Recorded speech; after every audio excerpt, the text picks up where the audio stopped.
Malam itu terasa terlalu sunyi. Rizal menatap layar ponselnya lebih lama dari biasanya. Jempolnya menggantung di atas notifikasi WhatsApp yang belum dibuka. Nama pengirimnya membuat dadanya terasa sedikit sesak. Dimas. Terakhir kali mereka bicara 2 minggu lalu. Itu pun cuma soal utang yang belum dibayar Dimas.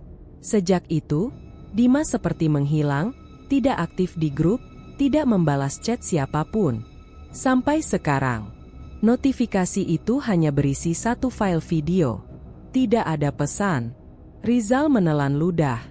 Ada perasaan aneh yang tidak bisa dijelaskan. Bukan sekadar penasaran, tapi seperti firasat buruk. Ia akhirnya menekan play. Layar langsung gelap beberapa detik. Hanya suara napas yang terdengar.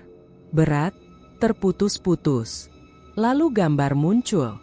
Kamera seperti direkam secara sembunyi-sembunyi. Sudutnya miring, goyang. Pencahayaan redup, hanya dari satu lampu kuning yang berkedip-kedip. Seseorang duduk di lantai. Tangan orang itu terlihat jelas, gemetar hebat, memegang spidol. Orang itu menulis di lantai yang berdebu. Hurufnya besar, tidak rapi, seperti dipaksakan. Aku mau pulang tapi aku gak bisa. Napas di video semakin cepat. Kamera bergoyang lebih keras, seperti yang merekam sedang panik. Rizal mendekatkan wajahnya ke layar. Itu, tangan Dimas. Ia mengenali gelang hitam yang selalu dipakai sahabatnya itu. Dim, suara Rizal lirih, tanpa sadar. Di video, tangan itu berhenti menulis. Diam. Lalu perlahan, kamera bergerak naik. Seolah orang yang merekam akhirnya berani mengangkat pandangannya. Dan disitulah, Rizal membeku. Di belakang Dimas, berdiri sesuatu. Sosok tinggi. Tidak bergerak. Tidak jelas wajahnya karena gelap, tapi bentuk tubuhnya tidak normal. Terlalu kaku. Terlalu lurus. Seperti bukan manusia. Kamera tiba-tiba jatuh. Gambar berputar liar. Lalu gelap. Video berakhir. Rizal tersentak mundur dari layar, napasnya tercekat. Dadanya naik turun cepat. Anjir, apaan itu? Ia langsung mencoba menelepon Dimas. Tidak aktif. Sekali lagi. Tetap tidak aktif. Rizal menatap ulang video itu. Ragu. Otaknya mencoba mencari penjelasan rasional. Mungkin cuma prank. Mungkin Dimas lagi mabuk. Mungkin itu cuma bayangan. Tapi ada satu hal yang tidak bisa ia abaikan. Tulisan itu. Itu bukan bercanda. Itu seperti orang yang benar-benar ketakutan. Dan yang lebih mengganggu, Rizal merasa ia pernah melihat tempat itu. 2 bulan sebelumnya. Siang hari yang panas. Rizal duduk di warung kopi pinggir jalan bersama 3 sahabatnya. Dimas, Fajar, dan Ardi. Asap rokok bercampur dengan bau kopi hitam. Suasana biasa saja, tapi obrolan mereka tidak. Gue beneran kepepet, Zal, kata Dimas, suaranya pelan tapi tegang. Pinjol udah ngejar terus. Gue bisa hancur kalau gini terus. Fajar mengaduk kopinya tanpa minat. Nyokap gue harus operasi bulan depan. Duitnya, gue gak tahu lagi mau cari dari mana. Ardi hanya diam, tapi rahangnya mengeras. Capek hidup miskin, gumamnya. Rizal menarik napas panjang. Ia sendiri tidak lebih baik. Kerja serabutan, penghasilan tidak jelas. Tapi entah kenapa, hari itu terasa lebih berat. Seolah semua jalan buntu. Ya kita usahalah, pelan-pelan, kata Rizal, mencoba terdengar rasional. Ardi tertawa kecil, sinis. Pelan-pelan? Sampai kapan? Kita ini udah mentok. Zal? Dimas menatap Rizal tajam. Kalau ada cara cepat, lo mau gak? Rizal mengernyit. Maksud lo? Dimas tidak langsung menjawab. Ia mengeluarkan ponselnya, membuka sesuatu, lalu menunjukkannya. Foto sebuah rumah tua. Catnya mengelupas. Jendelanya gelap. Halamannya dipenuhi rumput liar. Temen gue bilang, tempat ini bisa ngabulin permintaan, kata Dimas pelan. Fajar mendengus. Apaan sih, Dim? Mitos gituan? Gue juga gak percaya awalnya. Jawab Dimas, tapi dia bilang, udah ada yang buktiin. Ardi mendekat, matanya menyipit. Caranya? Dimas menatap mereka satu persatu. Jelangkung. Suasana langsung berubah. Angin terasa berhenti. Rizal menggeleng pelan. Lo gila ya? Itu mainan anak-anak? Dim. Bukan yang biasa, sahut Dimas cepat. Ini beda. Katanya harus berempat. Dan tempatnya, ya di situ. Ia menunjuk foto rumah itu lagi. Rizal menatap gambar itu lebih lama. Ada sesuatu yang tidak enak di dadanya. Rumah itu terasa tidak asing. Gue gak suka, kata Rizal akhirnya. Serius. Fajar terlihat ragu, tapi tidak menolak.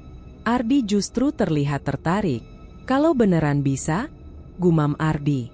Dimas tersenyum tipis. Senyum yang tidak sampai ke matanya. Ya kita coba aja dulu. Rizal hendak membantah lagi, tapi kata-katanya tertahan. Karena jauh di dalam dirinya. Ada suara kecil yang berbisik. Bagaimana kalau ini satu-satunya jalan? Ia membuang pikiran itu. Gue pikir-pikir dulu. Katanya tegas. Dimas tidak memaksa. Santai. Tapi tempatnya gak bakal nunggu lama. Kembali ke malam ini. Rizal menatap ulang foto rumah itu di ponselnya, yang dulu sempat dikirim Dimas di grup. Lalu ia melihat lagi potongan video tadi. Dinding, lantai, cahaya lampu. Semuanya sama. Perut Rizal terasa mual. Jangan bilang. Tangannya gemetar saat ia membuka chat grup lama mereka. Ia mengetik cepat. Dim, lo di rumah itu sekarang. Tidak ada balasan. Beberapa detik terasa seperti menit. Lalu, notifikasi muncul. Bukan dari Dimas. Dari nomor yang sama, tapi tanpa nama. Pesannya hanya satu. Datang kalau mau ngerti. Rizal menatap layar, jantungnya berdetak keras. Perlahan, ia mengangkat wajahnya. Dan untuk pertama kalinya, ia benar-benar merasa takut. Rizal memutuskan pergi ke rumah itu, tanpa tahu bahwa keputusan itu akan mengikatnya dalam sesuatu yang tidak bisa ia hentikan. Langkah kaki Rizal terasa berat saat mendekati rumah itu. Malam belum terlalu larut, tapi suasana di sekitar terasa seperti sudah lewat tengah malam. Jalanan sepi. Lampu jalan beberapa mati. Angin berhembus pelan, membawa bau tanah basah yang aneh, seperti bercampur sesuatu yang lebih tajam, seperti bau besi. Ia berdiri beberapa meter dari pagar besi yang sudah berkarat. Rumah itu persis seperti di foto. Catnya mengelupas. Jendela-jendela gelap seperti mata yang mengawasi. Pintu depan sedikit terbuka, menganga. Rizal menelan ludah. Datang kalau mau ngerti.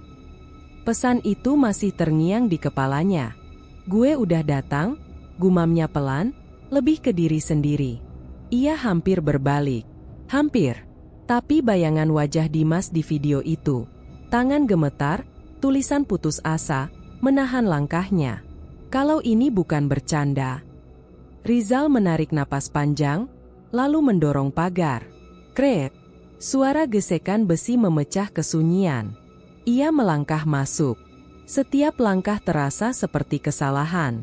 Di dalam, udara langsung berubah. Dingin. Bukan dingin biasa, dingin yang merayap pelan ke kulit, masuk ke tulang. Rizal mengusap lengannya. AC alam, gumamnya mencoba bercanda, tapi suaranya kering. Lantai dipenuhi debu tebal. Setiap langkah meninggalkan jejak jelas. Ia menyenterkan flashlight dari ponselnya. Ruang tamu kosong. Hanya ada kursi tua rusak dan meja kayu yang sudah miring. Lalu, lama amat, Zal. Rizal tersentak. Ia menoleh cepat. Di pojok ruangan, Dimas berdiri. Wajahnya pucat. Matanya cekung. Tapi dia tersenyum. Senyum yang terasa, salah. Dim, anjir. Lo kenapa? Rizal mendekat, campuran lega dan cemas. Biasa aja, jawab Dimas singkat. Video lo itu apaan? Tanya Rizal langsung. Dimas tidak menjawab. Ia malah berbalik, berjalan masuk ke dalam rumah. Yang lain udah nunggu. Yang lain. Rizal mengernyit. Ia mengikuti. Di ruang tengah, Fajar dan Ardi sudah ada. Fajar terlihat gelisah, berdiri sambil merokok dengan tangan sedikit gemetar. Ardi duduk santai di kursi tua, tapi matanya tajam mengamati sekitar. Lo juga dapat video itu? Tanya Fajar begitu melihat Rizal. Rizal mengangguk. Ini semua apaan sih? Ardi menyeringai tipis. Kesempatan. Kesempatan apaan? Ini gak lucu. Dimas akhirnya bicara lagi. Suaranya pelan. Lo udah lihat sendiri, kan? Rizal menatapnya. Justru itu. Gue lihat, ada sesuatu di belakang lo. Hening. Fajar berhenti merokok. Ardi tidak lagi tersenyum. Tapi Dimas hanya menatap Rizal. Lama. Makanya kita di sini. Kalimat itu membuat perut Rizal terasa mengeras. Lo sadar gak sih ini aneh? Kata Rizal, nada suaranya naik. Rumah kosong, video aneh, terus lo ngajak kita ke sini? Buat apa? Dimas menghela napas. Buat buktiin. Bukti apa? Dimas tidak langsung menjawab. Ia malah berjalan ke sudut ruangan. Ini. Rizal mengikuti arah pandangannya. Di sana, di pojok yang lebih gelap dari yang lain, ada sesuatu. Sebuah boneka. Terbuat dari kayu dan kain lusuh. Bentuknya sederhana, seperti jelangkung tradisional. Kepalanya bulat, wajahnya kosong tanpa ekspresi. Tubuhnya kaku, bersandar di dinding. Rizal merasakan tengkuknya merinding. Lo serius? Katanya pelan. Ardi berdiri, mendekat. Ini yang lo bilang itu. Dimas mengangguk. Fajar terlihat ragu. Dim, ini udah kelewatan. Enggak, jawab Dimas cepat. Justru ini awal. Ia mengambil boneka itu. Debu beterbangan saat diangkat. Rizal mundur sedikit tanpa sadar. Lo mau ngapain? Tanyanya. Dimas tersenyum lagi. Main. Main apaan? Belum selesai Rizal bicara, Dimas sudah duduk di lantai, memposisikan boneka itu di depannya. Ardi langsung ikut duduk. Fajar ragu sebentar, lalu ikut juga. Rizal berdiri sendiri. Gue gak ikut, katanya tegas. Ardi menoleh. Udah sampai sini, Zal? Justru itu. Dimas menatapnya. Santai aja. Kita cuma coba. Fajar mencoba mencairkan suasana. Ya kayak dululah, jelangkung-jelangkungan. Tidak ada yang tertawa. Akhirnya, dengan enggan, Rizal ikut duduk. Cepetan, gumamnya. Dimas memegang boneka itu. Jelangkung, jelangkung. Suaranya pelan. Tidak ada yang menyahut. Hanya suara angin dari luar yang masuk lewat celah jendela. Datang tak dijemput. Kali ini Ardi ikut. Pulang tak diantar. Sambung Fajar, suaranya lirih. Rizal diam. Ia hanya menatap boneka itu. Tidak terjadi apa-apa. Beberapa detik. Lalu 1 menit. Fajar tertawa kecil, gugup. Udahlah, Dim. Gak ada apa-apa. Ardi menghela napas. Biasa aja. Rizal hampir berdiri. Krek.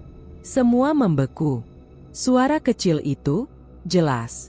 Dari boneka.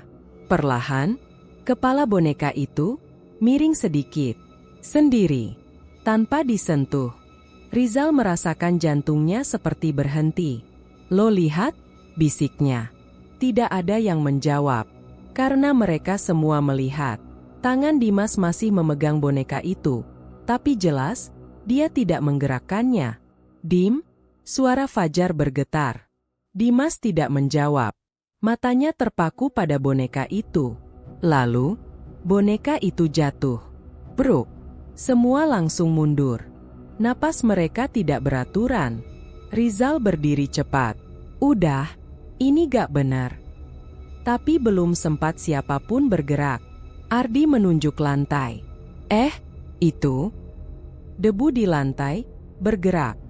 Seperti ada sesuatu yang menulis. Garis demi garis muncul. Perlahan. Membentuk huruf. Tidak ada tangan. Tidak ada alat. Hanya tulisan yang muncul sendiri. Semua menatap tanpa berani bernapas. Huruf pertama. K. Lalu A. L. I. A. N. Rizal mundur selangkah. Tangannya dingin. Tulisan itu terus terbentuk. S. U. D. A. H. Fajar mulai menangis pelan. Ardi tidak bergerak. Dimas tersenyum. Tulisan itu selesai. Kalian sudah datang. Ini terlalu sunyi. Lalu dari belakang mereka terdengar suara langkah. Pelan. Berat. Bukan dari salah satu dari mereka. Rizal menoleh perlahan. Dan dadanya langsung terasa kosong. Ada sesuatu berdiri di ambang pintu, mengawasi mereka sejak awal, dan kini, mereka tidak lagi sendirian. Rizal tidak ingat bagaimana mereka keluar dari rumah itu. Yang ia ingat hanya satu hal, mereka lari. Langkah kaki berantakan, napas terengah, tidak ada yang berani menoleh ke belakang. Suara langkah tadi masih terasa mengikuti, meskipun saat mereka sampai di luar, tidak ada siapa-siapa. Sekarang mereka berdiri di pinggir jalan, diterangi lampu jalan yang redup. Fajar duduk di trotoar, wajahnya pucat, tangannya gemetar memegang rokok yang tidak pernah ia hisap. Gue gak mau balik ke sana lagi, katanya pelan. Ardi berjalan mondar-mandir, gelisah tapi mencoba terlihat tenang. Kita tadi cuma halusinasi. Panik bareng-bareng. Itu bisa kejadian. Halusinasi apaan? Rizal membentak. Tulisan di lantai itu lo bilang halusinasi juga. Ardi terdiam. Dimas hanya berdiri diam. Sejak keluar dari rumah itu, ia tidak banyak bicara. Wajahnya datar. Matanya kosong seperti sedang memikirkan sesuatu yang jauh lebih dalam dari yang lain. Dim. Rizal mendekat. Lo ngajak kita ke sana. Sekarang lo jelasin. Itu apaan? Dimas mengangkat wajahnya perlahan. Dia jawab kita. Kalimat itu membuat bulu kuduk Rizal berdiri. Siapa dia? Tanya Fajar cepat. Dimas tidak langsung menjawab. Ia malah mengeluarkan ponselnya, membuka sesuatu, lalu menunjukkannya. Sebuah chat lama. Dari seseorang bernama Pak Lurah, tapi jelas bukan lurah sebenarnya. Isi pesannya singkat, kalau sudah lihat tanda, berarti dia sudah menerima. Datang ke saya kalau mau lanjut. Rizal menatap tajam. Lo udah tahu soal ini dari awal. Dimas mengangguk pelan. Kenapa gak bilang? Suara Rizal naik. Karena gue juga belum yakin. Jawab Dimas. Tapi sekarang, gue yakin. Yakin apaan? Ini bahaya? Dim, kata Fajar. Ardi mendekat. Alamatnya mana? Rizal menoleh tajam. Lo serius, Di? Ardi menatap balik. Lo gak lihat tadi? Itu bukan main-main. Kalau itu beneran bisa, kita gak bisa mundur setengah jalan. Justru harus mundur sekarang, potong Rizal. Tapi tidak ada yang langsung setuju dengannya. Hening itu membuat Rizal sadar sesuatu. Mereka sudah berubah. Bukan karena berani, tapi karena terdesak. Dimas akhirnya bicara, suaranya pelan tapi tegas. Kita udah dipilih. Kalimat itu membuat suasana makin berat. Rizal menggeleng. Gak ada yang milih kita. Kita yang nyari masalah. Dimas hanya menatapnya. Kalau lo gak mau, ya udah, katanya datar. Tapi gue tetap lanjut. Fajar menatap antara mereka berdua, ragu. Ardi sudah jelas di pihak Dimas. Rizal merasa dadanya sesak. Ini bukan cuma soal rasa takut sekarang. Ini soal kehilangan mereka, satu persatu. Akhirnya ia menghela napas panjang. Di mana tempatnya? Mereka sampai di sebuah rumah kecil di ujung desa. Letaknya jauh dari jalan utama. Sepi. Tidak ada penerangan kecuali satu lampu redup di teras. Suasana di sekitarnya terasa tidak nyaman. Bukan karena gelap, tapi karena terlalu diam. Seolah tempat itu tidak disentuh kehidupan. Dimas mengetuk pintu 3 kali. Pelan. Tidak lama, pintu terbuka sendiri. Tidak ada yang menyentuhnya. Fajar langsung mundur setengah langkah. Anjir! Dari dalam, suara serak terdengar. Masuk! Mereka saling pandang. Rizal ingin mundur, tapi kakinya tetap melangkah masuk. Di dalam, ruangan dipenuhi bau dupa yang menyengat. Lampu minyak menggantung di tengah ruangan, cahayanya kuning redup. Di pojok, seorang pria tua duduk bersila. Tubuhnya kurus. Rambutnya putih panjang. Matanya tajam, terlalu tajam untuk seseorang seusianya. Ia tidak menyambut. Hanya menatap mereka satu persatu. 4 orang, gumamnya. Sesuai. Rizal merasakan tengkuknya dingin. Dimas maju sedikit. Kami dikirim ke sini. Pria tua itu tersenyum tipis. Bukan dikirim, katanya pelan. Kalian yang datang. Ia menunjuk lantai di depan mereka. Duduk. Mereka menurut, meski ragu. Rizal duduk paling belakang, jaraknya sedikit menjauh. Ia tidak suka cara pria itu memandang mereka. Seolah mereka bukan tamu, tapi sesuatu yang sudah ia tunggu. Apa yang kalian lihat di sana? Tanya pria itu. Dimas menjawab, suaranya mantap. Tulisan. Sama, sesuatu. Pria itu mengangguk pelan. Berarti dia sudah bangun. Fajar langsung memotong. Bangun? Maksudnya apa, Pak? Pria itu tidak langsung menjawab.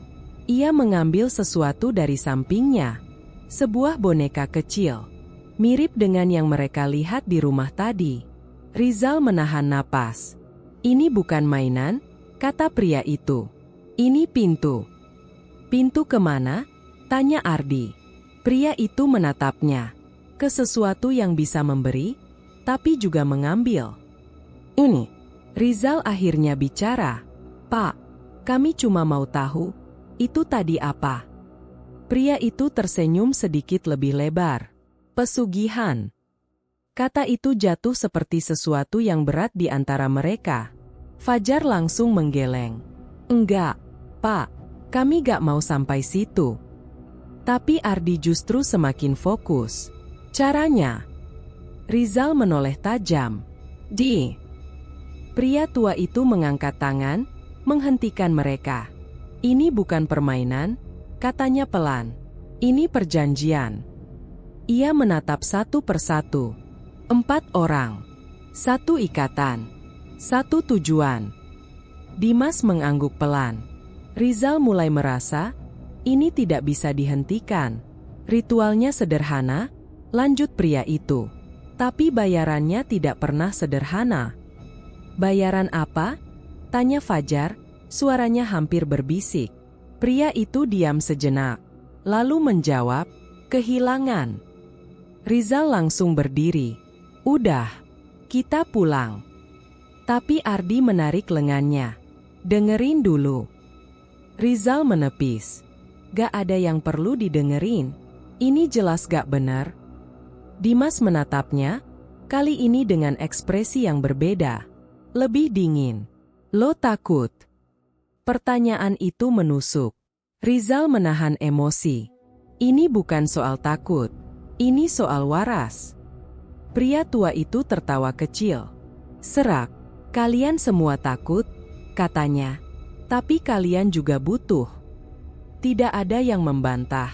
Karena itu benar. Ia lalu berkata pelan, hampir seperti bisikan. Kalau kalian mau, kalian harus kasih darah kalian. Rizal merasakan jantungnya berdegup keras. Sebagai tanda, Fajar terlihat hampir menangis. Ardi justru terlihat semakin tertarik.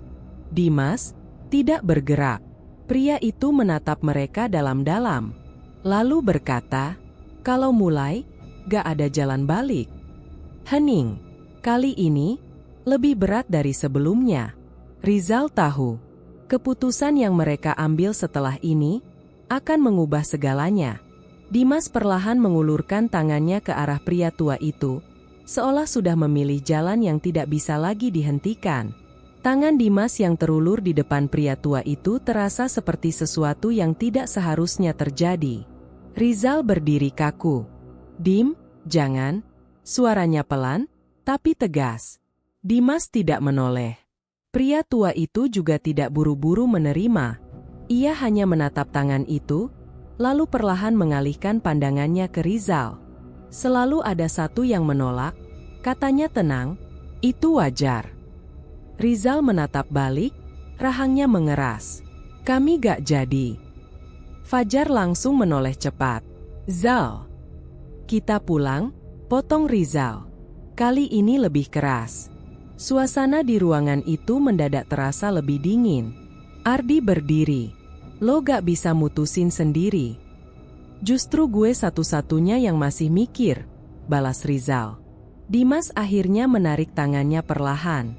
Tapi ekspresinya berubah, bukan lagi ragu, melainkan kesal. "Kita udah sampai sini, Zal. Terus kenapa? Lo mau mati konyol cuma karena cerita beginian?" "Ini bukan cerita," bentak Dimas. Suara itu menggema di ruangan sempit. Pria tua itu hanya mengamati, seolah menikmati. Fajar berdiri di antara mereka, mencoba menenangkan. "Udah, jangan ribut di sini." Rizal menarik napas panjang. Dadanya terasa sesak, bukan karena takut saja, tapi karena sesuatu yang lebih berat. Ia menatap satu persatu wajah sahabatnya. Mereka tidak lagi sama seperti dulu. "Gue pulang," katanya akhirnya. Ia berbalik dan berjalan keluar. Udara malam terasa lebih lega di luar, tapi tidak cukup untuk menenangkan pikirannya. Rizal berjalan cepat tanpa menoleh ke belakang. Langkahnya berhenti saat suara pintu terbuka terdengar lagi. Fajar keluar menyusul. "Zal, tunggu." Rizal tidak menoleh. "Ngapain lo keluar? Balik sana." Fajar berdiri beberapa langkah di belakangnya. "Gue juga gak yakin sama ini, tapi..." "Tapi apa?" potong Rizal. Fajar diam sejenak, lalu berkata pelan, hampir seperti mengaku dosa. "Nyokap gue butuh operasi bulan depan." Rizal akhirnya menoleh. Wajah Fajar terlihat hancur. "Dokter bilang kalau gak cepat, bisa tambah parah."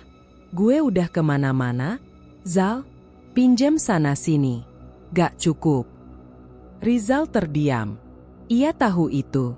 Tapi mendengar langsung seperti ini, rasanya beda. "Gue gak tahu harus gimana lagi," lanjut Fajar. "Kalau ini, beneran bisa?" Kalimatnya menggantung. Rizal menatapnya lama. "Dan kalau itu gak gratis?" tanya Rizal pelan. Fajar tidak menjawab, karena dia tahu jawabannya. Langkah kaki lain terdengar. Ardi keluar, diikuti Dimas. Tidak ada yang langsung bicara, hanya saling tatap dalam gelap. Akhirnya Ardi yang membuka suara. "Lo pikir kita semua di sini karena iseng, Zal?" Rizal menatapnya dingin. "Gue gak peduli alasan lo." Ardi tersenyum tipis, tapi pahit. "Gue capek," katanya. "Dari kecil hidup gue gini-gini aja. Lihat orang lain enak, kita ngerangkak terus." "Semua orang juga susah," jawab Rizal. "Tapi gak semua orang punya kesempatan kayak gini." "Kesempatan atau jebakan?" Ardi mendekat satu langkah. "Lo gak lihat sendiri tadi? Itu nyata." Rizal terdiam. "Itu masalahnya." Ia melihatnya. Ia tahu itu nyata. Dan justru karena itu, ia takut. Dimas akhirnya bicara, suaranya lebih rendah sekarang. Utang gue udah numpuk, katanya. Bukan cuma pinjol. Ada orang yang nagih langsung ke rumah. Rizal mengernyit. Maksud lo? Dimas menatapnya tajam. Mereka datang kemarin. Bawa orang. Gue dikasih waktu seminggu. Fajar dan Ardi langsung menoleh. Lo gak pernah bilang, kata Fajar. Buat apa? Jawab Dimas singkat. Biar lo pada ikut panik. Rizal merasa seperti ditarik kedua arah. Logika dan realita. Jadi ini solusi lo? Tanya Rizal. Main sama sesuatu yang kita gak ngerti. Dimas menggeleng pelan. Bukan main. Ia menatap rumah itu di belakang mereka. Kerja sama. Ini. Angin berhembus pelan. Rizal menutup mata sebentar. Semua alasan itu masuk akal. Terlalu masuk akal. Dan itu yang membuatnya semakin berbahaya. Lo sadar gak sih? Kata Rizal pelan. Semakin kita butuh, semakin kita gampang dikontrol. Tidak ada yang menjawab. Karena kalimat itu benar. Tapi juga tidak membantu. Fajar menghela napas panjang. Kalau kita gak lakuin ini, gue gak tahu lagi harus gimana. Ardi mengangguk. Gue juga. Dimas hanya diam, tapi jelas, dia sudah memilih. Semua mata kini tertuju ke Rizal. Tekanan itu terasa nyata. Lebih berat dari sebelumnya. Bukan cuma soal takut sekarang, tapi soal tanggung jawab. Kalau dia menolak, dan sesuatu terjadi pada mereka. Apakah dia bisa hidup dengan itu? Rizal membuka mata. Menatap mereka satu persatu. Sahabatnya. Orang-orang yang sudah ia kenal bertahun-tahun. Sekarang berdiri di tepi sesuatu yang gelap. Dan mereka menunggunya. Kalau kita lakuin ini, kata Rizal akhirnya, suaranya berat, kita gak tahu apa yang bakal kita bayar. Gue tahu, jawab Dimas cepat. Apapun itu. Rizal menggeleng pelan. Gak, lo gak tahu. Ia menatap rumah itu lagi. Pintu masih terbuka. Seperti menunggu. Hening panjang. Lalu Rizal menarik napas dalam. Keputusan itu terasa seperti menjatuhkan diri. Sekali, katanya pelan, mereka semua menatapnya. Cuma sekali, lanjut Rizal. Abis itu selesai. Gak ada lagi. Ardi tersenyum tipis. Fajar mengangguk. Lega. Dimas hanya menatapnya dalam-dalam. Rizal tahu. Ini bukan keputusan yang benar. Tapi ini satu-satunya yang bisa ia ambil sekarang. Ia berbalik. Dan melangkah kembali ke dalam rumah. Kali ini, bukan karena penasaran. Tapi karena tidak punya pilihan. Di dalam, pria tua itu sudah menunggu. Tersenyum tipis, seolah tahu, mereka pasti akan kembali. Langkah Rizal terasa lebih berat saat memasuki rumah itu untuk kedua kalinya. Kali ini bukan karena ragu. Tapi karena sadar. Ia tahu, ini salah. Namun ia tetap melangkah masuk. Di belakangnya, Dimas, Fajar, dan Ardi mengikuti tanpa suara. Tidak ada lagi perdebatan. Tidak ada lagi yang mencoba menghentikan. Keputusan sudah diambil. Dan sesuatu di dalam rumah itu, seolah menyambut. Udara langsung berubah dingin. Lebih dingin dari sebelumnya. Rizal mengusap lengannya, tapi rasa dingin itu tidak hilang. Justru semakin masuk ke dalam tubuh. Di ruang tengah, pria tua itu sudah duduk seperti sebelumnya. Tidak bergerak, tidak terkejut. Seolah memang sudah tahu mereka akan kembali. Sudah siap? Tanyanya pelan. Tidak ada yang langsung menjawab. Rizal menatap lantai. Fajar menunduk. Ardi mengangguk kecil. Dimas melangkah maju. Kami siap. Jawaban itu membuat dada Rizal terasa berat. Pria tua itu tersenyum tipis. Baik, katanya. Ingat, kalian berempat. Tidak boleh kurang. Ia lalu mengeluarkan boneka jelangkung itu lagi. Kali ini diletakkan di tengah mereka. Lingkari. Mereka duduk melingkar. Rizal duduk paling jauh dari boneka itu. Tapi entah kenapa, rasanya tetap dekat. Terlalu dekat. Pria tua itu mengambil sebuah pisau kecil. Bilahnya tipis, berkilat redup terkena cahaya lampu minyak. Rizal langsung menegang. Setiap dari kalian, kata pria itu, harus memberi darah. Fajar langsung terlihat pucat. Harus, sekarang? Tanyanya. Pria itu tidak menjawab. Ia langsung mengambil tangan Dimas. Tanpa ragu. Trek, sayatan kecil di telapak tangan. Dimas meringis, tapi tidak menarik tangannya. Darah menetes. Merah. Kental. Pria tua itu mengarahkan tangan Dimas ke boneka. Setetes, jatuh tepat di kepala boneka. Rizal menahan napas. Tidak terjadi apa-apa. Tapi suasana berubah. Lebih berat. Lebih sunyi. Selanjutnya, kata pria itu. Ardi maju. Wajahnya tegang, tapi tidak mundur. Sayatan. Darah. Jatuh ke boneka. Fajar ragu paling lama. Tangannya gemetar saat dipegang. Gue takut, katanya pelan. Dimas menatapnya. Udah sampai sini, Jar. Fajar memejamkan mata. Sayatan. Ia mendesah pelan. Darah jatuh. Kini semua mata tertuju ke Rizal. Ini. Pria tua itu menatapnya. Kalau tidak lengkap, tidak akan berhasil. Rizal merasakan jantungnya berdetak keras. Ini momen terakhir untuk mundur. Ia tahu itu. Tapi saat ia melihat wajah sahabat-sahabatnya, Dimas yang putus asa, Fajar yang hampir hancur, Ardi yang penuh ambisi, ia menutup mata dan mengulurkan tangan. Cepat, katanya pendek. Pisau menyentuh kulitnya.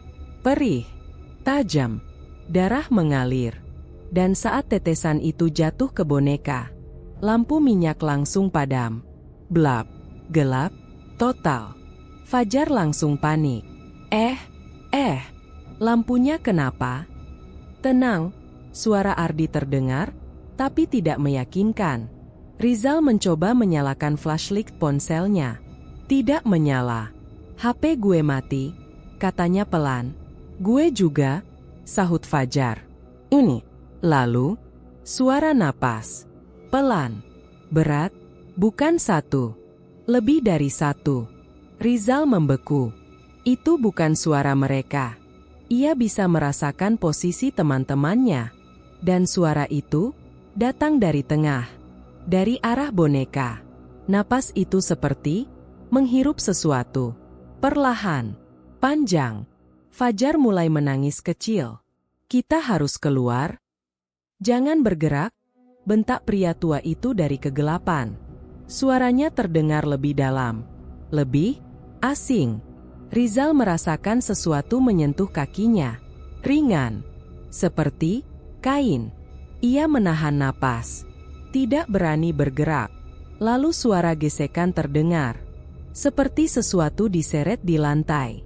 Krek, krek, Ardi berbisik. Itu apa? Tidak ada jawaban. Tiba-tiba, tik, lampu minyak menyala lagi. Cahaya kuning redup kembali mengisi ruangan. Dan yang mereka lihat, membuat semuanya diam. Boneka itu sudah tidak di tempat semula. Ia berdiri, tegak, di tengah lingkaran, tanpa ada yang menyentuhnya.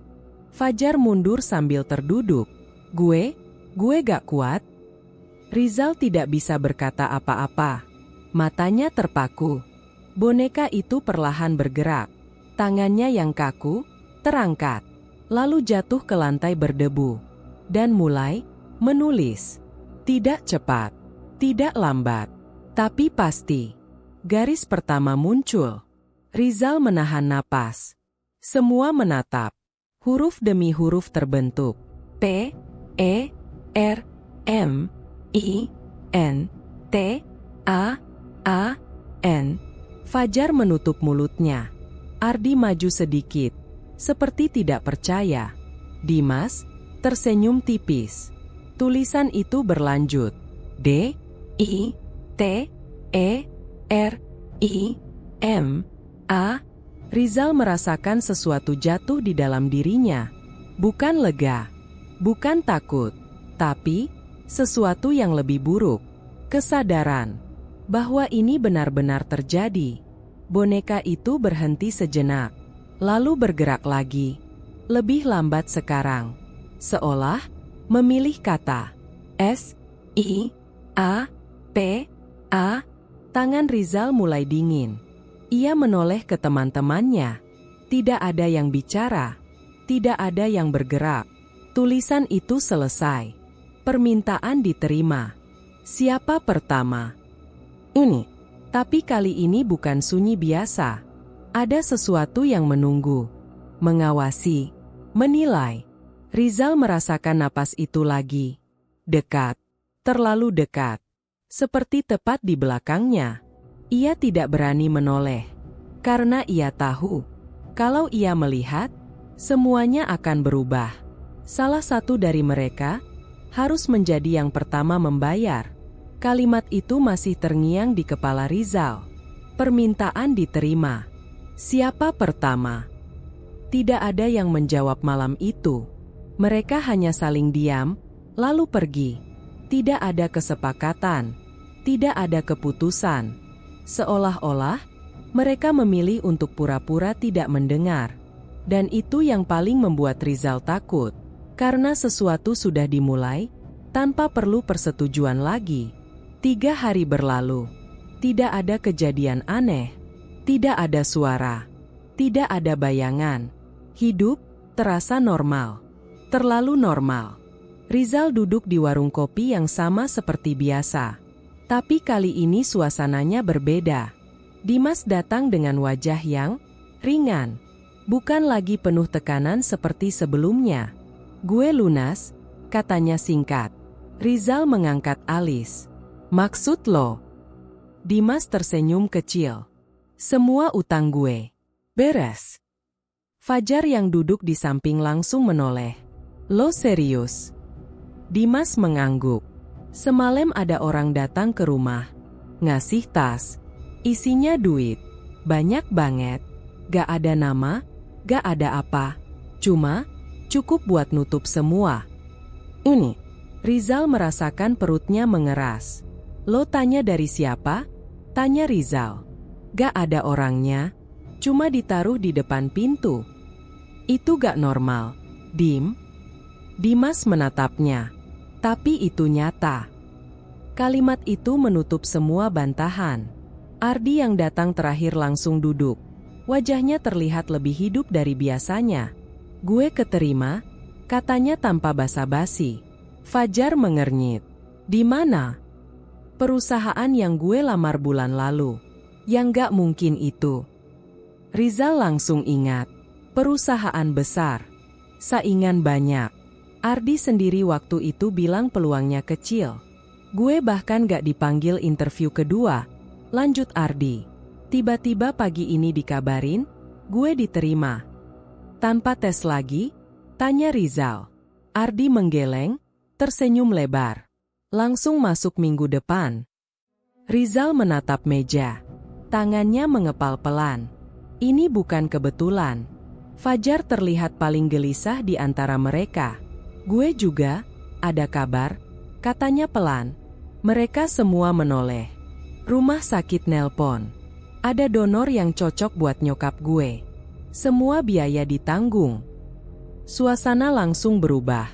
Fajar menunduk, suaranya bergetar. Padahal kemarin mereka bilang gak ada harapan cepat. Rizal merasakan sesuatu di dadanya. Campuran antara lega dan takut. Ini semua terlalu tepat, terlalu cepat, terlalu sesuai. Lo pada sadar gak sih? Kata Rizal akhirnya. Mereka semua menatapnya. Ini bukan kebetulan. Dimas menghela napas. Ya jelas bukan. Ini yang kita minta. Dan lo gak mikir, nanti gantinya apa? Hening. Ardi menyandarkan tubuhnya. Kita belum diminta apa-apa. Justru itu, jawab Rizal cepat. Belum. Fajar terlihat ragu lagi. Tapi, kalau ini bisa nyelamatin nyokap gue. Kalimat itu menggantung. Rizal tidak bisa menjawab. Karena untuk pertama kalinya, ia juga merasakan sesuatu. Keinginan. Harapan. Lo sendiri? Tanya Dimas tiba-tiba. Ada yang berubah. Rizal diam sejenak. Lalu mengangguk pelan. Kemarin gue dapat kerjaan. Proyek kecil. Tapi bayarnya gede. Ardi tersenyum. Nah kan. Tapi gue gak pernah apply. Lanjut Rizal. Senyum itu langsung menghilang. Rizal menatap mereka satu persatu. Nomor gue katanya dikasih orang. Tapi gak jelas siapa. Sunyi lagi. Semua mulai merasakan hal yang sama. Ini bukan sekadar keberuntungan. Ini sesuatu yang bekerja. Dan mereka semua sudah terlibat. Malam itu, Rizal pulang lebih awal. Ia duduk di kamarnya, lampu mati, hanya cahaya dari luar yang masuk samar. Pikirannya penuh. Semua berjalan sesuai keinginan mereka. Terlalu sempurna. Tapi justru itu yang salah. Ia membuka telapak tangannya. Bekas sayatan itu masih ada. Tipis. Tapi jelas. Ia mengusapnya pelan. Tiba-tiba, ia teringat kalimat itu lagi. Siapa pertama? Rizal menutup mata. Belum ada yang dibayar, gumamnya. Tapi jauh di dalam dirinya. Ia tahu. Itu tidak mungkin. Rizal tertidur. Atau setidaknya, ia pikir begitu. Ia berada di tempat yang sama. Rumah tua itu. Gelap, sepi. Ia berdiri sendirian di ruang tengah. Lantai berdebu. Udara dingin. Dim, panggilnya. Tidak ada jawaban. Fajar? Ardi? Ini. Lalu, suara napas. Di belakangnya. Pelan. Berat. Rizal tidak berani menoleh. Tubuhnya kaku. Langkah kaki terdengar mendekat. Perlahan. Berhenti. Tepat di belakangnya. Ia bisa merasakan sesuatu. Sangat dekat. Dingin.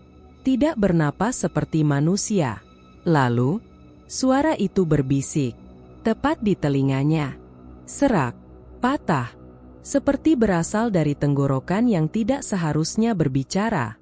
Bayarannya belum. Rizal langsung terbangun. Napasnya memburu. Keringat dingin membasahi tubuhnya. Kamar gelap. Ini. Tapi, ia tidak sendirian. Perlahan, ia menoleh ke sudut kamar. Dan untuk sesaat, ia merasa melihat sesuatu berdiri di sana. Diam. Mengawasi. Lalu, hilang. Rizal tidak bergerak. Tidak berani. Karena sekarang ia tahu, keuntungan itu bukan hadiah. Tapi awal dari sesuatu yang belum selesai. Sesuatu sudah mulai menagih, dan mereka belum siap untuk membayar. Rizal tidak bisa lagi tidur nyenyak sejak mimpi itu. Setiap kali memejamkan mata, ia selalu merasa ada sesuatu yang berdiri di dekatnya. Meski saat dibuka, tidak ada apa-apa. Tapi yang paling mengganggu bukan itu. Melainkan perasaan bahwa semuanya belum selesai. Pagi itu, Rizal berdiri di depan cermin kamar mandi. Ia menatap dirinya sendiri. Matanya sembab. Wajahnya pucat. Air keran mengalir, tapi ia tidak bergerak. Bayarannya belum. Bisikan itu masih jelas di kepalanya. Ia menutup keran dengan cepat, seperti ingin menghentikan suara itu. Saat ia hendak keluar, ia melihat sesuatu di cermin. Di belakangnya, bayangan. Bukan bayangannya sendiri. Lebih tinggi. Lebih kurus. Rizal langsung menoleh. Tidak ada apa-apa. Ia kembali melihat ke cermin. Kosong. Napasnya memburu. Gue mulai halu, gumamnya, tapi suaranya tidak meyakinkan. Siang hari, mereka berkumpul lagi di tempat biasa.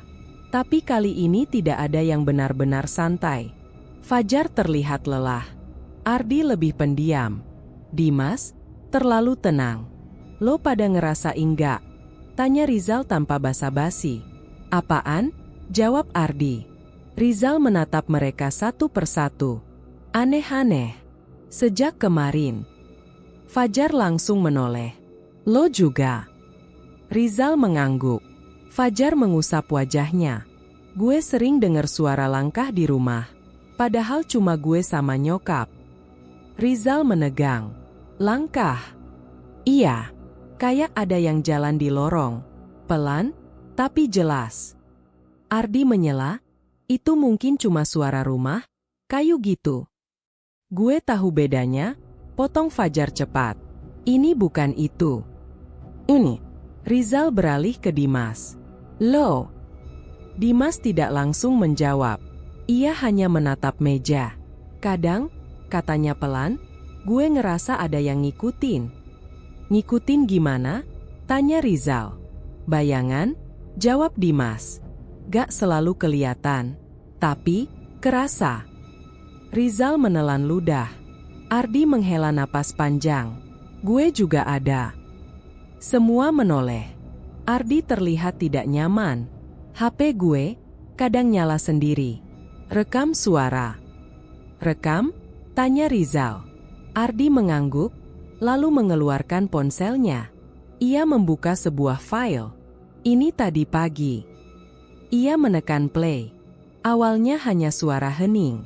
Lalu, suara napas. Pelan. Berat. Tidak teratur. Seperti yang mereka dengar di rumah itu. Fajar langsung menutup telinganya. Matikan. Ardi buru-buru menghentikan. Tidak ada yang bicara. Karena mereka semua tahu. Suara itu bukan dari mereka. Rizal merasakan dadanya semakin berat. Semua ini semakin jelas. Bukan lagi firasat, tapi gangguan. Nyata. Dan semakin dekat. Malamnya, Dimas sendirian di rumah. Lampu ruang tamu menyala redup. Ia duduk di sofa, menatap kosong ke depan. Uang yang ia dapat, ada di meja. Tumpukan rapi. Tapi entah kenapa, ia tidak merasa lega. Justru sebaliknya. Sunyi di rumah itu terasa menekan. Lalu, krek. Suara dari arah dapur. Dimas menoleh. Siapa? Panggilnya. Tidak ada jawaban. Ia berdiri perlahan. Langkahnya pelan saat mendekat ke arah dapur. Lampu di sana mati. Gelap. Ia meraba saklar. Klik. Lampu menyala. Kosong. Tidak ada siapa-siapa. Dimas menghela napas. Perasaan doang. Ia berbalik. Dan membeku. Di pojok ruang tamu, ada seseorang berdiri. Diam. Menghadap ke arahnya. Dimas tidak bergerak. Matanya membesar. Karena orang itu adalah dirinya sendiri. Wajah yang sama. Baju yang sama. Tapi ekspresinya kosong. Tidak ada emosi. Tidak ada kehidupan. Hanya berdiri. Mengawasi. Dimas mundur satu langkah. Apaan? Ini? Sosok itu tidak bergerak. Hanya ada. Dimas menggeleng cepat. Gue lagi mimpi. Ia memejamkan mata. Menghitung. 1, 2, 3. Ia membuka mata. Sosok itu lebih dekat. Sekarang hanya beberapa langkah di depannya. Dimas teriak. Ia berbalik, lari keluar rumah. Pintu dibanting keras. Napasnya terengah. Ia tidak berhenti. Tidak berani menoleh. Pagi hari. Rizal terbangun dengan perasaan tidak enak. Sangat tidak enak. Ia langsung meraih ponselnya. Tidak ada pesan dari Dimas. Aneh. Biasanya Dimas sudah aktif. Ia membuka grup. Sepi.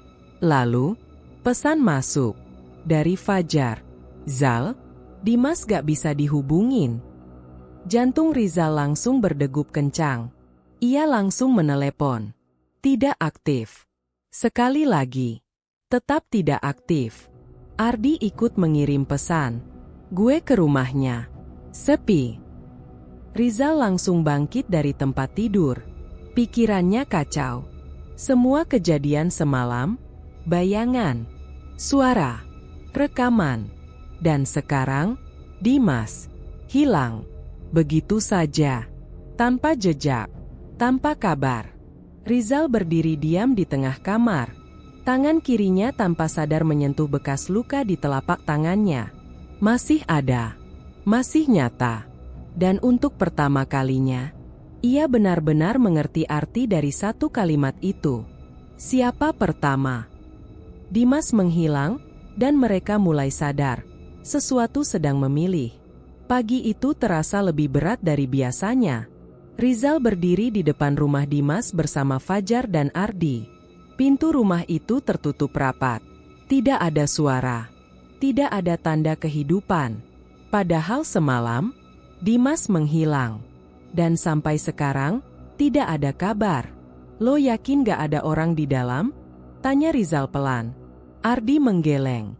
Gue udah ketok dari tadi. Tetangga juga bilang gak lihat dia pulang. Fajar menggigit bibirnya, gelisah. Kita harus gimana?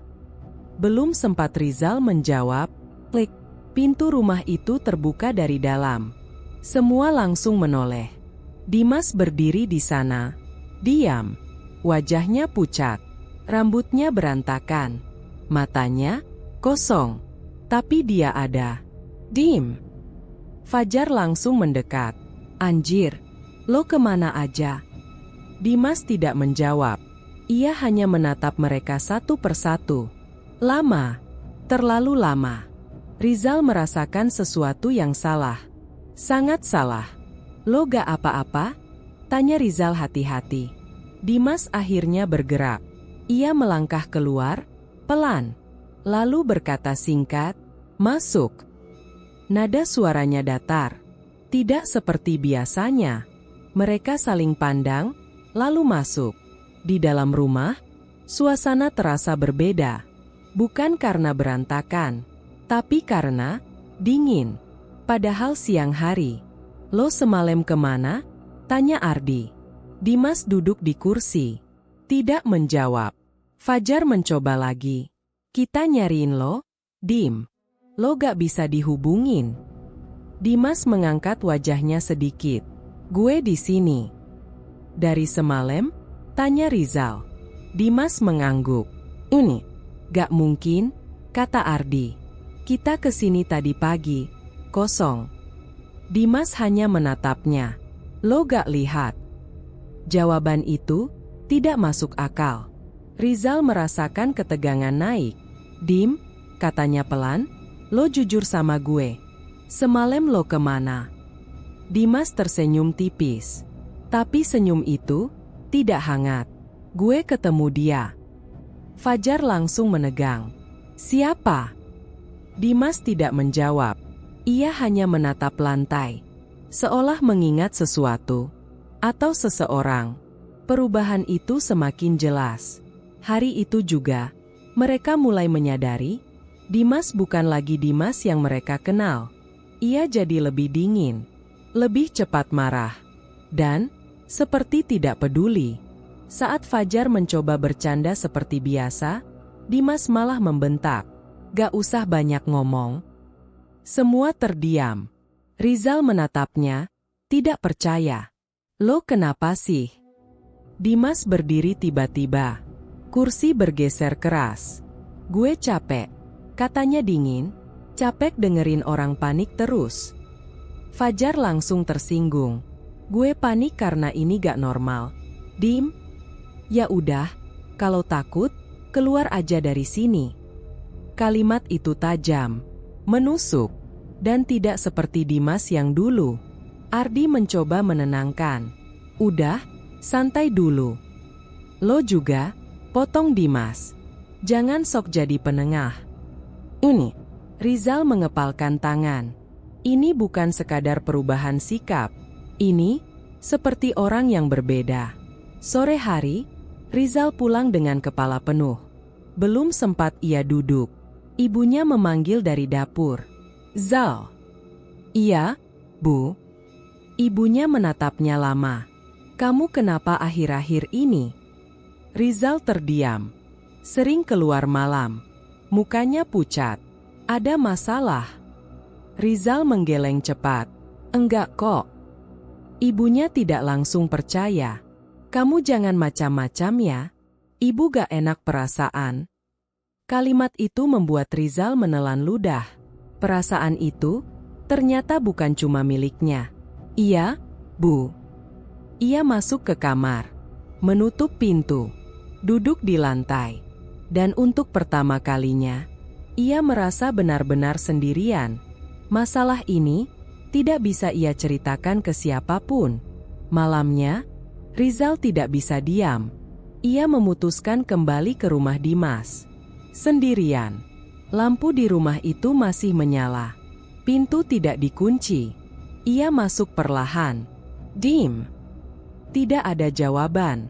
Ia melangkah ke ruang tengah. Kosong. Lalu, dari arah dapur, terdengar suara. Pelan. Seperti orang bicara. Rizal mendekat dan melihat Dimas berdiri membelakangi, seperti sedang berbicara dengan seseorang. Tapi, tidak ada siapa-siapa di depannya. Dim, panggil Rizal pelan. Dimas berhenti, lalu perlahan menoleh. Matanya gelap, dalam. Lo ngapain kesini? Suaranya rendah, berbeda. Rizal menelan ludah.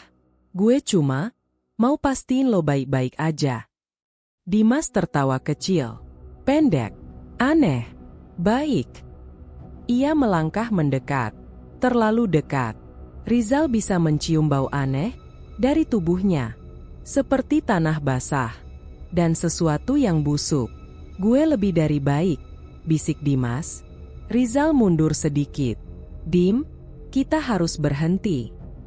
Kalimat itu keluar tanpa rencana. Dimas langsung diam. Tatapannya berubah. Lebih tajam. Berhenti, ulangnya pelan. Iya, ini gak benar. Dari awal kita salah. Ini. Lalu, Dimas mendekat lagi. Lebih dekat. Sampai wajahnya hampir sejajar dengan Rizal. Dan berbisik. Suaranya sangat pelan. Tapi jelas. Dia minta satu. Rizal membeku. Darahnya terasa dingin. Siapa? Bisiknya. Dimas tersenyum tipis. Tapi matanya tidak ikut tersenyum. Bukan siapa, katanya pelan. Yang mana? Rizal mundur cepat. Jantungnya berdetak kacau. Ia tahu sekarang, ini bukan soal mereka lagi. Ini soal siapa yang akan dipilih. Dimas sudah tahu sesuatu, dan sesuatu itu mulai menentukan siapa yang akan dibayar terlebih dahulu. Kalimat itu terus terulang di kepala Rizal. Dia minta satu. Sejak malam itu, semuanya terasa berbeda. Bukan cuma aneh, tapi nyata. Lebih dekat, lebih jelas, dan lebih berbahaya. Rizal mulai menghindari cermin. Bukan karena takut melihat dirinya sendiri, tapi karena takut melihat sesuatu di belakangnya. Seperti pagi ini, ia berdiri di kamar, bersiap keluar. Cahaya matahari masuk dari jendela, cukup terang untuk membuat semuanya terlihat normal. Ia mencoba menenangkan diri. Ini cuma pikiran gue, gumamnya. Ia melirik ke cermin, dan langsung membeku. Di sudut belakang kamar, ada sesuatu. Tinggi, kurang lebih setinggi pintu. Tubuhnya lurus, kaku, seperti boneka. Tapi bukan boneka kecil. Ini besar, dan berdiri. Wajahnya kosong, tidak ada mata, tidak ada mulut. Hanya permukaan pucat, tanpa bentuk. Rizal tidak bernapas. Ia tidak berani bergerak. Hanya menatap lewat pantulan cermin. Beberapa detik, tidak ada gerakan. Sosok itu diam, seperti tidak hidup. Perlahan, Rizal menoleh langsung ke belakang. Kosong, tidak ada apa-apa. Ia kembali melihat ke cermin. Tidak ada. Rizal langsung mundur. Napasnya kacau. Gue gak gila, bisiknya. Tapi bagian dalam dirinya tahu, ini bukan halusinasi. Siang itu, Rizal bertemu Fajar. Wajah Fajar terlihat lebih lelah dari sebelumnya. Lingkar hitam di matanya semakin jelas. Nyokap gue udah dioperasi, katanya pelan. Rizal mengangguk. Gimana? Berhasil, tapi... Fajar menatap lantai. Sejak semalam, gue gak bisa tidur. Rizal langsung mengerti. Masih dengar suara. Fajar mengangguk pelan. Sekarang bukan cuma langkah, katanya. Kayak ada yang berdiri di luar kamar. Diam. Tapi, gue tahu dia ada. Rizal menelan ludah. Lo lihat? Tanyanya. Fajar menggeleng cepat. Gue gak berani. Ini. Rizal ingin bilang sesuatu. Tapi tidak tahu apa. Karena dia sendiri. Sudah melihat. Malamnya, Rizal duduk di kamarnya. Lampu mati.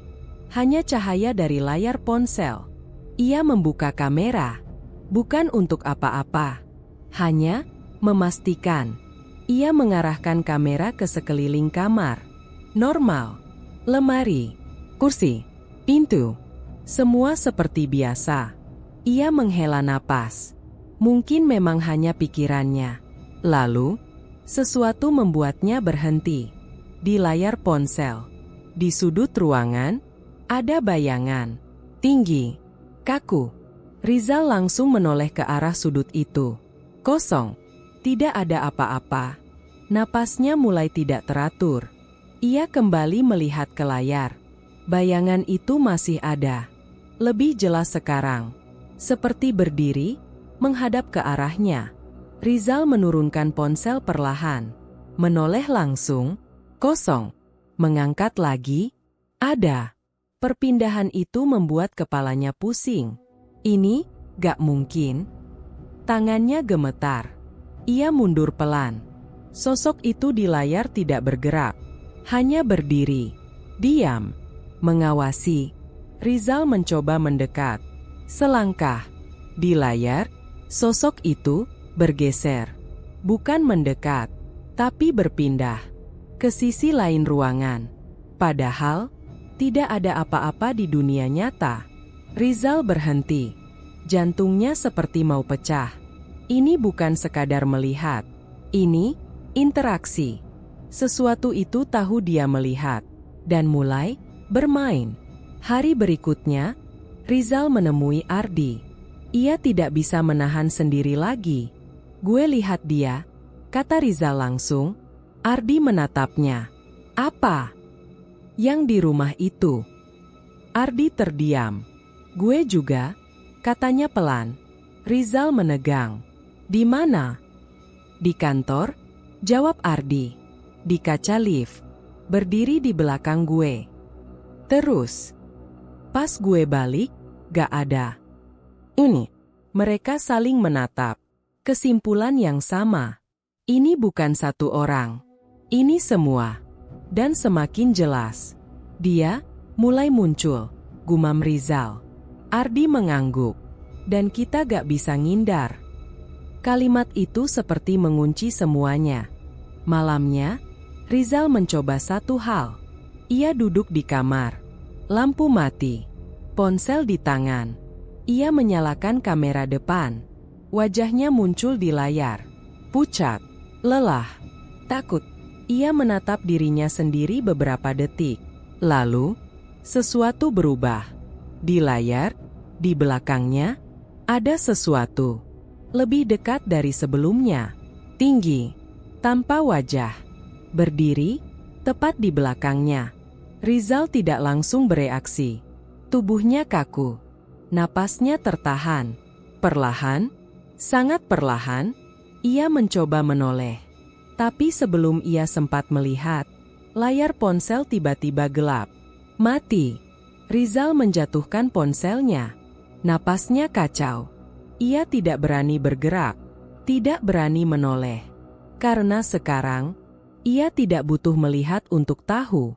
Sesuatu itu benar-benar ada. Dan sudah Terlalu dekat. Sosok itu tidak lagi hanya mengawasi. Ia sudah berada di belakang Rizal, menunggu sesuatu terjadi. Rizal tidak lagi bisa membedakan mana rasa takut dan mana kenyataan. Sejak malam ketika sosok itu muncul di layar ponselnya, tepat di belakangnya, tidur bukan lagi tempat istirahat. Setiap malam terasa seperti menunggu sesuatu. Sesuatu yang tidak pernah benar-benar pergi. Pagi itu, Rizal duduk di kamarnya dengan laptop terbuka. Ia tidak lagi mencoba menghindar. Kalau ini semua nyata, ia harus tahu apa yang sebenarnya mereka hadapi. Tangannya bergerak cepat di keyboard. Kata kunci sederhana. Rumah tua pinggiran kota pembunuhan. Banyak hasil muncul. Tidak relevan. Tidak jelas. Ia menghapus. Mengganti. Jelangkung rumah kosong 4 orang meninggal. Beberapa artikel lama muncul. Tidak lengkap. Banyak yang sudah hilang. Seolah sengaja dihapus. Rizal mengernyit. Kenapa? Kayak ditutupin. Ia membuka satu link. Halaman lama. Tampilan sederhana. Berita tahun 1998. Ia membaca pelan. Awalnya biasa saja. Berita kriminal. Tapi semakin ke bawah, dadanya mulai terasa berat. 4 orang ditemukan tewas di sebuah rumah kosong. Rizal langsung berhenti bernapas sejenak. 4 orang. Ia melanjutkan membaca. Diduga saling menyerang satu sama lain menggunakan benda tajam. Tangannya mulai dingin. Tidak ditemukan pelaku luar. Polisi menyimpulkan kejadian terjadi akibat konflik internal. Rizal menggeleng pelan. Enggak, ini bukan konflik. Ia tahu. Ia merasakan sendiri. Ini bukan sekadar manusia. Matanya terus bergerak membaca. Warga sekitar melaporkan sebelumnya sering terdengar suara aneh dari rumah tersebut. Beberapa saksi menyebut korban sempat melakukan ritual tidak biasa. Rizal langsung berhenti. Jantungnya berdegup lebih cepat. Ritual. Ia scroll lagi. Tapi bagian itu terpotong. Seolah sengaja tidak dilanjutkan. Kenapa dihapus? Rizal menggeram pelan. Ia membuka tab lain. Mencari lebih dalam. Forum lama. Postingan anonim. Cerita orang. Tidak semua bisa dipercaya. Tapi satu pola mulai muncul. Cerita tentang rumah itu. Tentang 4 orang. Tentang sesuatu yang dipanggil. Dan tidak pernah benar-benar pergi. Sore hari, Rizal memutuskan pergi langsung ke lokasi. Rumah itu. Ia tidak memberitahu yang lain. Ini keputusan sendiri. Ia harus memastikan. Langit mulai gelap saat ia sampai. Rumah itu masih sama. Diam. Seperti menunggu. Rizal berdiri di depan pagar. Jantungnya berdetak keras. Tapi kali ini, bukan karena takut saja. Ada rasa lain. Dorongan. Seperti ada yang menariknya kembali ke sana. Gue cuma lihat, gumamnya. Ia masuk. Pintu terbuka dengan suara berderit. Udara dingin langsung menyambut. Lebih dingin dari sebelumnya. Rizal menyalakan senter. Cahaya menyapu ruang tamu. Kosong. Tapi tidak terasa kosong. Ia melangkah pelan. Setiap langkah meninggalkan jejak di debu. Lalu, ia melihat sesuatu di lantai. Bekas goresan. Tipis. Seperti bekas tulisan lama.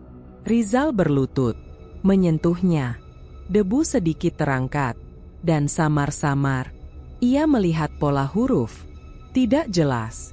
Tapi bentuknya familiar. Seperti tulisan yang pernah ia lihat. Di malam itu. Permintaan. Rizal langsung menarik tangannya. Napasnya memburu. Ini tempat yang sama. Tempat semua itu terjadi. Bukan cuma sekarang. Tapi, dulu juga. Ia berjalan ke ruangan lain. Lebih dalam. Lebih gelap. Di dinding. Ada sesuatu. Bekas goresan. Bukan tulisan biasa. Seperti orang menggores dengan sesuatu yang tajam. Berulang-ulang, Rizal mendekat, menyinari, dan membaca nama. Beberapa nama sudah pudar, tapi masih bisa dikenali. 4 nama. Rizal langsung mengeluarkan ponselnya, membuka kembali artikel tadi, membandingkan. Tangannya mulai gemetar. Nama pertama, sama. Nama kedua, sama. Nama ketiga, sama. Rizal merasakan tenggorokannya kering. Ia membaca nama terakhir di dinding, lalu melihat layar ponselnya. Sama. 4 nama itu. Persis. Tidak berubah. Tidak berbeda. Ini bukan kebetulan. Ini pola. Dan mereka sedang berada di pola yang sama. Langkah kaki terdengar pelan dari belakang. Rizal membeku. Ia tidak langsung menoleh. Napasnya tertahan. Suara itu berhenti. Tepat di belakangnya. Dingin terasa di punggungnya. Seperti ada sesuatu yang berdiri sangat dekat. Rizal memejamkan mata. Lalu, dengan sisa keberanian, ia menoleh. Kosong. Tidak ada siapa-siapa. Tapi saat ia melihat ke dinding lagi, ada satu hal yang berubah. Di bawah 4 nama lama itu, ada goresan baru. Masih segar. Belum pudar. 4 garis. Seperti sedang menunggu diisi. Rizal mundur perlahan. Kepalanya penuh. Semua potongan mulai menyatu. 4 orang dulu. 4 orang sekarang. Ritual yang sama. Hasil yang sama. Dan akhir yang sama.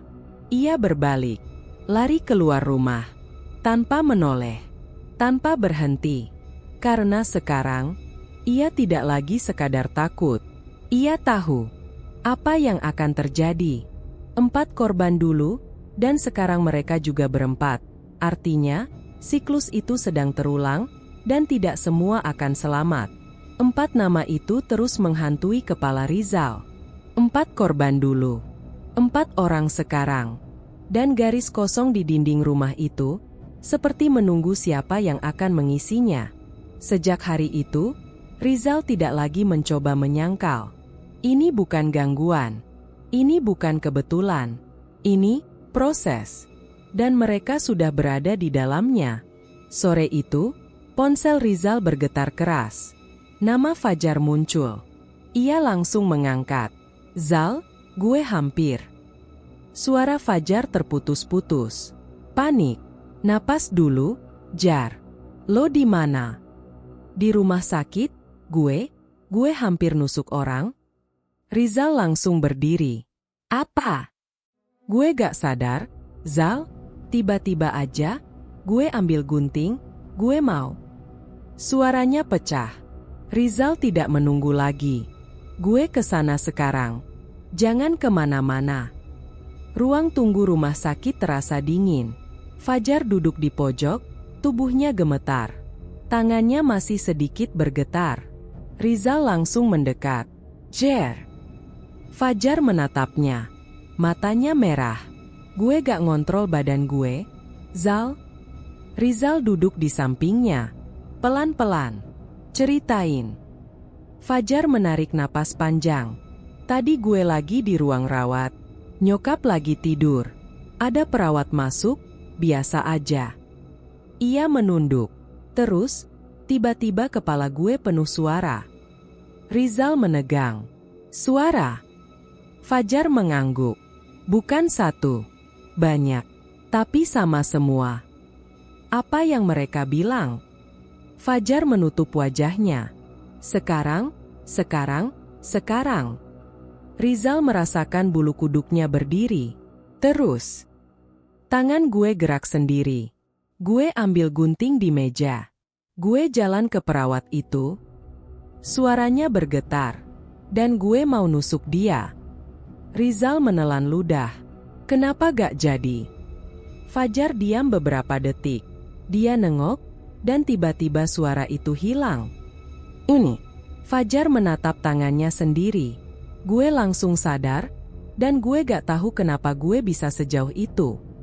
Rizal tidak menjawab, karena ia tahu, itu bukan Fajar. Bukan sepenuhnya. Malamnya, Rizal bertemu Ardi. Ardi terlihat lebih kacau dari biasanya. Matanya kosong, seperti tidak tidur berhari-hari. "Lo kenapa?" tanya Rizal. Ardi tertawa kecil, pendek, tidak wajar. "Gue disuruh milih." Rizal langsung menegang. "Milih apa?" Ardi menatapnya. "Lama. Siapa yang harus pergi?" Dada Rizal langsung terasa sesak. "Siapa yang nyuruh?" Ardi menggeleng pelan. Gak kelihatan, tapi suaranya jelas. Rizal mencoba tetap tenang. Apa yang dia bilang? Ardi mendekat sedikit. Suaranya diturunkan. 4 terlalu banyak. Ini. Rizal merasakan jantungnya berdetak keras. Harus berkurang 1. Ardi menatap Rizal dalam-dalam. Dan dia nyuruh gue milih siapa. Rizal mundur sedikit. "Lo jawab." Ardi tersenyum tipis. Tiap gue nolak, suara itu makin keras. Tangannya mencengkeram kepala sendiri. "Gue gak bisa tidur, Zal." Setiap tutup mata, dia ngomong lagi. Rizal diam. Ini bukan lagi gangguan biasa. Ini sudah mengendalikan. Rizal pulang dengan kepala penuh. Fajar hampir membunuh orang. Ardi disuruh memilih korban. Dan Dimas sudah berubah sejak awal. Berarti, ini tahapnya, gumam Rizal. Ia duduk di lantai kamar, menatap kosong. Kalau pola itu benar, mereka tidak akan berhenti sampai saling menghancurkan. Tangannya gemetar. Gue harus ngelakuin sesuatu. Tapi apa? Mereka sudah terlalu jauh. Tiba-tiba, lampu kamar berkedip. Sekali, 2 kali, lalu mati. Gelap, Rizal membeku. Napasnya melambat. Perlahan, ia meraih ponsel. Menyalakan senter. Cahaya kecil menyinari ruangan. Kosong, tapi udara terasa berat. Seperti ada sesuatu. Ia mengarahkan cahaya ke lantai. Dan berhenti. Ada sesuatu di sana. Goresan. Baru. Tidak ada sebelumnya. Rizal mendekat. Jantungnya berdegup semakin cepat. Tulisan itu perlahan terlihat jelas. Seperti ditulis dengan sesuatu yang tajam. Atau sesuatu yang tidak terlihat. Rizal membaca. Pelan. Dengan suara bergetar. Waktunya membayar. Tangannya langsung menjatuhkan ponsel. Cahaya mati. Gelap total. Dan dalam gelap itu, ia mendengar sesuatu. Napas. Bukan miliknya. Dekat. Sangat dekat. Tepat di depannya. Rizal tidak berani bergerak. Karena sekarang, ia tahu. Ini bukan ancaman lagi. Ini perintah. Kutukan sudah masuk ke tahap akhir. Dan sekarang mereka tidak hanya diganggu. Mereka dipaksa untuk memilih siapa yang harus dibayar. Tulisan itu masih ada di lantai kamar Rizal. Waktunya membayar. Ia tidak menghapusnya. Tidak berani. Seolah-olah kalau disentuh, sesuatu akan benar-benar dimulai. Padahal, sebenarnya sudah dimulai. Pagi itu, ponselnya bergetar tanpa henti. Panggilan masuk. Ardi. Rizal langsung mengangkat. Suaranya belum sempat keluar. Ardi lebih dulu bicara. Zal. Suaranya pelan. Kosong. Tidak seperti biasanya. Apa? Tanya Rizal cepat. Hening beberapa detik. Lalu, Fajar mati. Dunia Rizal seperti berhenti. Apa? Fajar meninggal. Rizal tidak langsung merespon. Otaknya menolak. Lo bercanda ya? Gue di rumah sakit sekarang. Suara Ardi bergetar. Lo, kesini. Sambungan terputus. Rizal masih memegang ponsel. Tangannya gemetar. Dadanya sesak. Kalimat itu berputar di kepalanya. Waktunya membayar. Rumah sakit terasa lebih dingin dari biasanya. Bukan karena AC, tapi karena suasana. Rizal berjalan cepat menyusuri lorong. Langkahnya terasa berat. Seolah setiap langkah mendekatkannya pada sesuatu yang tidak ingin ia lihat. Ardi sudah menunggu di depan ruang jenazah. Wajahnya pucat. Matanya kosong. "Zal?" Rizal mendekat. "Gimana bisa?" Suaranya serak. Ardi menggeleng pelan. Katanya, ditemukan di kamar rawat. "Sendirian?" "Iya." "Ini." Rizal menelan ludah. "Kita boleh lihat?" Ardi tidak langsung menjawab, lalu mengangguk. Dengan langkah berat, mereka masuk. Tubuh Fajar terbaring di atas meja, tertutup kain putih. Rizal berdiri beberapa detik, tidak berani mendekat. Ini tidak nyata. Harusnya tidak. "Lo siap?" tanya Ardi pelan. Rizal mengangguk, meski tidak yakin. Ardi membuka kain itu perlahan, dan saat wajah Fajar terlihat, Rizal langsung memalingkan wajah. Ya Tuhan! Bukan wajahnya, bukan ekspresinya, tapi luka-lukanya. Goresan, di leher, di tangan, di dada, tipis, tapi banyak. Seperti disayat sesuatu yang kasar, tidak rapi, tidak seperti pisau, lebih seperti kayu. Rizal menatap lagi, lebih dekat. Setiap goresan terlihat acak, tidak dalam, tapi cukup untuk menghabisinya. "Ini bukan luka biasa," bisik Rizal. Ardi mengangguk pelan. "Dokter bilang, gak ada tanda perlawanan." "Gak ada." Seolah-olah dia diam aja. "Ini." Rizal merasakan sesuatu runtuh di dalam dirinya. Fajar, yang kemarin masih bicara, masih takut, masih minta tolong, sekarang sudah tidak ada. Dan cara dia mati tidak masuk akal, tidak manusiawi.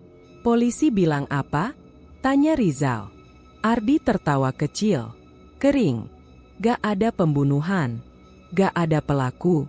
Mereka bilang, mungkin dia melukai diri sendiri." Rizal langsung menggeleng keras. "Gak mungkin. Gue juga tahu." Ardi menatap tubuh Fajar lagi, tapi gak ada bukti lain. "Ini." Rizal mengepalkan tangan. Ia teringat suara itu. Ia teringat tulisan itu. Ia teringat semua peringatan. Dan sekarang, satu sudah diambil. "Ini bukan kecelakaan," gumam Rizal. Ardi tidak menjawab, karena ia juga tahu. Sore itu, Rizal pulang dengan langkah kosong. Dunia di sekitarnya terasa jauh. Orang-orang lewat, kendaraan lewat. Semua berjalan seperti biasa. Tapi bagi Rizal, semuanya sudah berubah. Satu dari mereka sudah hilang. Dan itu baru awal. Ia masuk ke kamar, menutup pintu, bersandar di belakangnya. Matanya menatap lantai. Tulisan itu masih ada. Waktunya membayar. Sekarang, itu bukan ancaman lagi. Itu kenyataan. Rizal berjalan pelan ke arah tempat tidurnya. Lalu, ia berhenti. Di tengah langkah, tubuhnya kaku. Napasnya terhenti. Di sudut kamar, ada sesuatu. Berdiri. Diam. Rizal menatapnya. Tidak bergerak. Karena ia mengenal bentuk itu. Boneka. Jelangkung. Yang dulu mereka temukan di rumah itu. Sekarang, ada di sini. Di kamarnya. Berdiri sendiri. Tidak ada yang memegang. Tidak ada yang memindahkan. Tapi ada. Dan menghadap langsung ke arahnya. Rizal mundur satu langkah. Tangannya gemetar. Gak mungkin. Boneka itu diam. Tapi kehadirannya terasa hidup. Lebih hidup dari benda mati seharusnya. Perlahan, sesuatu jatuh dari tangan boneka itu. Sebuah pensil kecil. Menyentuh lantai. Dan mulai bergerak. Sendiri. Menggores lantai. Pelan. Membentuk tulisan. Rizal tidak bisa bergerak. Tidak bisa menutup mata. Ia hanya melihat. Huruf demi huruf terbentuk. Dan saat selesai, ia membacanya. Dengan suara yang hampir tidak keluar. Satu sudah. Jantung Rizal seperti berhenti. Dan di saat itu juga, boneka itu sedikit memiringkan kepalanya. Seolah mengakui. Boneka jelangkung kini berada di kamar Rizal, dan permainan itu belum selesai. Masih ada yang harus dibayar. Satu sudah. Tulisan itu masih tergores jelas di lantai kamar Rizal. Dan boneka itu masih berdiri. Diam. Seolah menunggu sesuatu berikutnya. Rizal tidak menyentuhnya. Tidak mendekat. Ia hanya berdiri di sudut kamar, menatap dengan napas tertahan. Fajar sudah mati. Dan sekarang, permainan itu belum selesai. Masih ada 3. Pagi itu, Rizal memanggil Ardi dan Dimas untuk bertemu. Tidak ada lagi waktu untuk menghindar. Mereka harus bicara. Tempat yang dipilih, rumah kosong itu lagi, seolah semuanya memang selalu kembali ke sana. Langit mendung. Udara berat. Rizal datang lebih dulu. Ia berdiri di ruang tengah. Menatap lantai berdebu. Masih ada bekas goresan. Masih ada jejak mereka. Beberapa menit kemudian, Ardi datang. Wajahnya lebih kacau dari sebelumnya. Matanya merah. Tapi kali ini, ada sesuatu yang lain. Tatapan yang tidak stabil. Lo sendirian? Tanya Ardi. Rizal mengangguk. Dimas belum. Ardi tertawa kecil. Pendek. Aneh ya? Apa? Kita tinggal bertiga sekarang. Rizal tidak menjawab. Karena kalimat itu terlalu nyata. Tak lama, Dimas muncul di pintu. Ia berdiri di sana beberapa detik. Menatap mereka. Wajahnya dingin. Kosong. Seperti bukan lagi manusia yang sama. Lo telat, kata Ardi. Dimas tidak menjawab. Ia masuk perlahan. Langkahnya pelan. Tapi setiap langkah terasa berat. Rizal langsung bicara. Kita harus berhenti. Ini. Dimas dan Ardi menatapnya. Ini gak bisa lanjut. Lanjut Rizal. Fajar udah mati. Ini bakal ngerenggut kita satu-satu. Ardi tertawa lagi. Kali ini lebih keras. Berhenti? Katanya. Lo pikir ini bisa dihentiin? Harus bisa, bentak Rizal. Dimas akhirnya bicara. Pelan. Gak ada yang berhenti. Semua langsung diam. Rizal menatapnya. Maksud lo? Dimas menatap lurus ke depan. Dia udah mulai. Ardi tersenyum tipis. Iya, dan dia butuh lebih. Rizal merasakan sesuatu berubah di udara. Lo berdua kenapa sih? Suaranya mulai goyah. Ardi mendekat sedikit. Lo gak dengar? Dengar apa? Ardi menepuk kepalanya sendiri. Suara itu makin jelas. Rizal menoleh ke Dimas. Lo juga? Dimas mengangguk pelan. Tiap hari. Ini. Rizal mundur selangkah.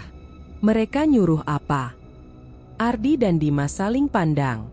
Dan untuk pertama kalinya, ada ketegangan di antara mereka.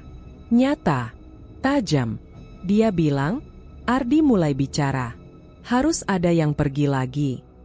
Dimas langsung menatapnya. Tapi bukan gue. Ardi tersenyum.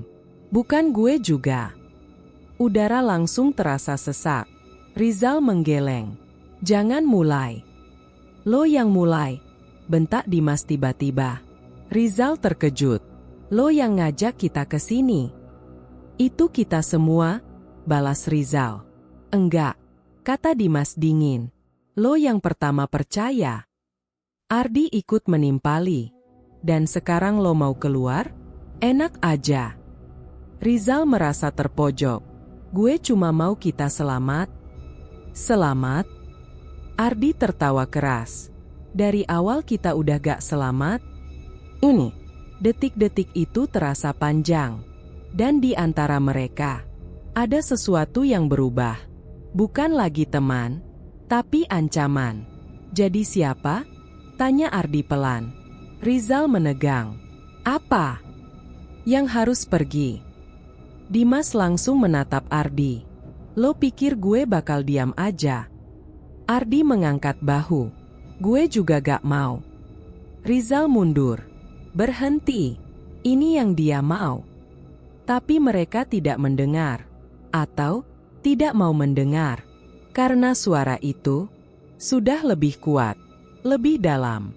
Semua terjadi sangat cepat. Ardi bergerak duluan. Ia mengambil sesuatu dari lantai. Kayu patah. Tajam di ujungnya. Rizal langsung berteriak. Ardi, jangan. Dimas mundur. Tapi terlambat. Ardi sudah menyerang. Kayu itu menghantam tubuh Dimas. Sekali, dua kali. Dimas mencoba melawan. Mereka saling dorong. Jatuh. Bangkit. Rizal berlari mendekat. Stop. Stop. Ia mencoba menarik Ardi. Tapi Ardi seperti tidak mendengar. Matanya kosong. Mulutnya bergumam. Harus satu. Harus satu. Dimas berteriak. Tapi suaranya melemah. Serangan itu terlalu cepat. Terlalu brutal. Rizal akhirnya berhasil mendorong Ardi menjauh. Tapi, sudah terlambat. Dimas tergeletak di lantai. Diam. Tidak bergerak. Rizal mendekat. Tangannya gemetar. Dim. Dim. Tidak ada respon. Napasnya. Tidak ada. Ini. Total. Rizal mundur perlahan. Kepalanya kosong. Dimas sudah tidak ada. Di belakangnya terdengar suara tawa. Rizal menoleh. Ardi berdiri. Tertawa. Keras. Histeris. Matanya terbuka lebar. Udah, katanya sambil tertawa. Udah satu lagi. Rizal membeku. Itu bukan gue, lanjut Ardi. Dia yang nyuruh. Dia yang milih. Tawanya semakin keras. Tidak terkendali. Tidak manusiawi. Rizal mundur. Satu persatu, mereka jatuh. Dan sekarang, tinggal dua. Dimas tewas, dan Ardi tertawa seperti orang yang sudah kehilangan akal. Sementara Rizal sadar, giliran terakhir akan segera datang. Suara tawa Ardi masih terngiang di kepala Rizal. Tawa itu bukan lagi milik seorang teman. Itu suara seseorang yang sudah hilang. Dimas mati di depan matanya. Fajar lebih dulu pergi. Dan sekarang, tinggal mereka berdua. Rizal berdiri di luar rumah tua itu. Tempat semuanya dimulai. Langit gelap meski belum malam. Udara terasa berat, seolah menekan dada. Ia tahu Ardi ada di dalam. Ia bisa merasakannya. Seperti sesuatu memanggil. Pintu rumah terbuka tanpa perlu didorong. Rizal masuk perlahan. Langkahnya pelan. Tapi pikirannya kacau. Setiap sudut rumah itu sekarang terasa hidup. Seolah menyimpan semua yang terjadi. Semua yang sudah mereka lakukan. Ardi, panggil Rizal. Tidak ada jawaban.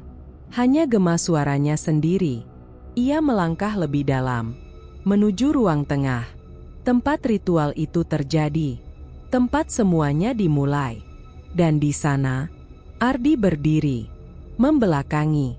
Diam. Seperti menunggu. Lo datang juga? Katanya pelan. Rizal berhenti beberapa langkah di belakangnya. Ini harus selesai, Di. Ardi tertawa kecil. Pendek. Harus selesai. Ia menoleh perlahan. Wajahnya tidak sama lagi. Lebih pucat. Matanya dalam. Seperti ada sesuatu yang melihat dari dalam sana. Ini baru mulai, Zal. Rizal menggeleng. Lihat apa yang udah terjadi. Fajar mati. Dimas mati. Ini bukan kita. Ardi menatapnya tajam. Justru ini kita. Rizal terdiam. Ardi melangkah mendekat. Lo pikir itu semua kebetulan? Lanjutnya. Gue dengar semuanya, Zal, dari awal. Suara itu, bisik Rizal. Ardi mengangguk. Iya, dia ngomong ke gue terus. Rizal menahan napas. Apa yang dia bilang? Ardi tersenyum tipis. Dia bilang, kalau gue mau selamat, gue harus ngorbanin yang lain. Ini. Kalimat itu menggantung di udara. Rizal merasakan sesuatu runtuh di dalam dirinya. Jadi lo percaya? Suaranya hampir putus. Gue gak punya pilihan, bentak Ardi tiba-tiba. Rizal terkejut. Setiap hari dia ngomong, setiap malam dia ada. Gue gak bisa tidur, gak bisa mikir. Ardi memegang kepalanya. Dan tiap gue nolak, dia makin dekat. Rizal mundur sedikit. Dia bohong, Di. Itu yang dia mau. Ardi tertawa. Bohong. Ia menunjuk lantai. Fajar mati. Dimas mati. Gue masih hidup. Rizal tidak bisa langsung menjawab. Lo pikir itu kebetulan? Lanjut Ardi. Atau, gue emang dipilih buat bertahan? Rizal menggeleng pelan. Bukan. Lo dipakai. Ardi berhenti. Menatapnya. Apa? Rizal melangkah maju. Lebih dekat. Ini bukan tentang siapa yang selamat. Ini tentang bikin kita saling bunuh. Ini. Ardi menatapnya lama. Seolah mencoba memahami. Atau, menolak. Dia gak butuh kita hidup. Lanjut Rizal. Dia cuma butuh kita selesain satu sama lain. Kata-kata itu menggantung. Dan untuk sesaat, Ardi terlihat ragu. Benar-benar ragu. Tapi, suara itu. Bukan suara lo, potong Rizal tegas. Bukan suara kita. Itu dia. Hening. Udara terasa semakin berat. Lalu, Ardi mundur satu langkah. Matanya berubah lagi. Lebih tajam. Lebih gelap. Kalau gue salah, katanya pelan. Kenapa gue masih hidup? Rizal terdiam. Pertanyaan itu tidak punya jawaban mudah. Dan disitulah semuanya retak lagi. Tiba-tiba, kerak. Suara kayu patah terdengar dari sudut ruangan. Keduanya menoleh. Boneka jelangkung itu sekarang berdiri di sana. Sendiri. Tidak ada yang memegang. Tidak ada yang memindahkan, tapi ada, dan menghadap langsung ke mereka. Rizal membeku. Ardi juga. Untuk pertama kalinya, mereka melihatnya bersama. Nyata, tidak bisa disangkal. Dia, bisik Ardi.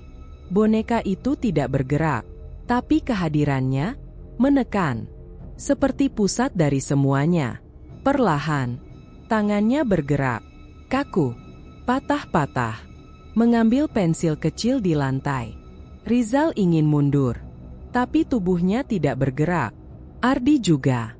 Seolah mereka dipaksa melihat. Pensil itu menyentuh lantai dan mulai menulis. Pelan, goresan demi goresan terdengar jelas, mengisi keheningan. Huruf pertama muncul, lalu kedua, dan seterusnya. Rizal membaca. Dengan napas yang hampir habis. Tinggal satu. Ini. Total. Ardi mulai tertawa pelan. Lalu semakin keras. Lo denger itu, Zal? Rizal tidak menjawab. Ia hanya menatap tulisan itu. Dan akhirnya mengerti. Ini bukan lagi tentang benar atau salah. Bukan tentang percaya atau tidak. Ini tentang akhir. Dan akhir itu sudah diputuskan. Boneka itu sudah menentukan. Tinggal satu yang akan bertahan, dan mereka berdua tahu, hanya satu yang akan keluar hidup. Tinggal satu. Tulisan itu masih segar di lantai. Debu yang tergores belum sempat jatuh kembali. Rizal berdiri kaku. Ardi tertawa di sampingnya. Dan boneka itu masih berdiri. Diam. Menjadi pusat dari semuanya. Untuk pertama kalinya, tidak ada lagi yang tersembunyi. Tidak ada lagi yang samar. Semua sudah jelas. Dan itu yang paling menakutkan. Lo lihat, Zal? Suara Ardi bergetar, antara tawa dan tangis. Dia udah milih? Rizal tidak menjawab. Matanya hanya tertuju pada boneka itu. Satu pikiran muncul. Kalau ini semua berasal dari situ, maka ini juga harus berakhir di situ. Perlahan, Rizal melangkah maju. Lo mau ngapain? Tanya Ardi. Tidak ada jawaban. Rizal terus mendekat. Langkahnya berat, tapi pasti. Zal, jangan aneh-aneh. Rizal berhenti tepat di depan boneka itu. Tangannya gemetar, tapi matanya tidak lagi ragu. Ini yang bikin semua, bisiknya, dan tanpa pikir panjang, ia meraih boneka itu. Sekejap, udara berubah. Dingin yang menusuk, seperti masuk ke dalam tulang. Lampu yang redup tiba-tiba padam total. Gelap, Ardi berteriak, "Zal!" Rizal mencengkeram boneka itu lebih kuat. Tubuhnya terasa berat, seperti ada sesuatu yang menahan. Dari dalam, dari luar. Ia mencoba menarik, tapi tidak bisa. Lalu, suara itu muncul. Bukan di telinga, di dalam kepala. Dekat, sangat dekat. Jangan. Rizal menggertakkan gigi. Gue harus. Perjanjian belum selesai. Tubuh Rizal langsung membeku. Seperti dipaku. Napasnya tertahan. Perlahan, kegelapan di ruangan itu berubah. Tidak lagi kosong. Sesuatu muncul di depan mereka. Tinggi, lebih tinggi dari manusia. Tubuhnya kurus, panjang, dan wajahnya kosong. Seperti yang Rizal lihat di cermin. Seperti yang ia lihat di kamera. Sekarang, ada di depan mata. Utuh, nyata. Ardi jatuh terduduk. Mulutnya terbuka. Tidak bisa bicara. Rizal tidak bisa bergerak. Tatapan makhluk itu tidak memiliki mata. Tapi terasa. Menembus. 4 masuk. Suara itu menggema. Tidak dari satu arah. Dari mana-mana. Harus ada yang tinggal. Rizal merasakan sesuatu di dalam dirinya bergetar. Udah, tinggal satu, bisiknya. Belum. Makhluk itu melangkah. Tanpa suara. Tanpa gerakan yang jelas. Tapi, mendekat. Harus ada pengganti. Rizal langsung mengerti. Bukan sekadar korban, tapi wadah. Seseorang yang akan membawa semuanya. Gak, gumamnya. Ardi mulai menangis. Gue gak mau. Makhluk itu berhenti di antara mereka. Seolah menilai. Memilih. Lalu, sesuatu berubah. Ardi tiba-tiba menjerit. Tubuhnya kejang. Tangannya mencengkeram leher sendiri. Gue gak mau. Gue gak. Suaranya terputus. Tubuhnya jatuh ke lantai. Menghantam keras. Diam. Tidak bergerak lagi. Ini. Rizal berdiri sendiri. Satu-satunya yang tersisa. Makhluk itu beralih kepadanya. Dan untuk pertama kalinya, Rizal tidak merasa diserang. Tidak juga dilindungi. Tapi, dipilih. Beberapa minggu kemudian, hidup kembali normal. Atau setidaknya, terlihat normal. Rizal kembali bekerja. Kembali bertemu orang. Kembali tersenyum. Polisi menyimpulkan semuanya sebagai tragedi. Konflik. Tekanan. Tidak ada yang aneh. Tidak ada yang gaib. Dan Rizal tidak membantah. Ia hanya diam. Karena tidak ada yang akan percaya. Dan mungkin, ia juga tidak ingin mengingat. Malam itu, Rizal duduk di kamarnya. Tenang. Ini. Seperti malam-malam sebelum semua ini terjadi. Ia menatap kosong ke meja. Kertas putih. Pulpen. Tanpa alasan, ia mengambilnya. Tangannya bergerak. Pelan. Tanpa ia sadari. Menulis. Garis pertama. Huruf pertama. Rizal mengerutkan kening. Apa ini? Tangannya tidak berhenti. Ia mencoba menahan. Tidak bisa. Seolah bukan miliknya lagi. Tulisan itu selesai. Dan saat ia membacanya, darahnya langsung dingin. Aku sudah punya rumah baru. Pulpen jatuh dari tangannya. Rizal membeku. Napasnya tercekat. Perlahan, ia menoleh ke cermin. Dan untuk sesaat, ia melihat sesuatu. Di dalam dirinya. Bukan di belakang. Bukan di luar. Tapi, di dalam. Mengawasi. Menunggu. Dan siap untuk memulai lagi. Rizal selamat, tapi bukan benar-benar bebas. Ia kini menjadi wadah baru makhluk itu. Dan suatu hari nanti, akan ada 4 orang lain yang menemukan rumah kosong itu. Dan cerita ini akan terulang kembali.